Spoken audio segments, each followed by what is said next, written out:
Bong Revilla nagsalita na sa balitang siya umano ang papalit kay Vice President Sara Duterte. Nagsalita na ang veteranong aktor at senador na si Bong Revilla tungkol sa balitang siya umano ang papalit kay Vice President Sara Duterte sakaling ma-impeach ito.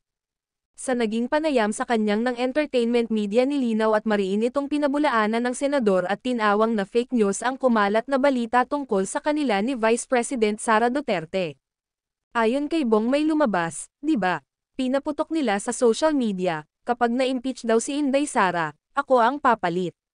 That's fake news, dagdag pa niya that will never happen. Yung parang ako yung papalit. Hindi ako ganong klaseng tao. Hindi, no, saka wala po akong ambisyon dyan. Wala na, maybe noon, nang arap ako, but no more. Paliwanag ng senador. Samantala sobra ang pagpapasalamat niya sa patuloy na suporta ng taong bayan sa kanyang kampanya. Ramdam na ramdam daw niya ang pagmamahal ng tao sa pag-iikot niya nang magsimula na ang official campaign period.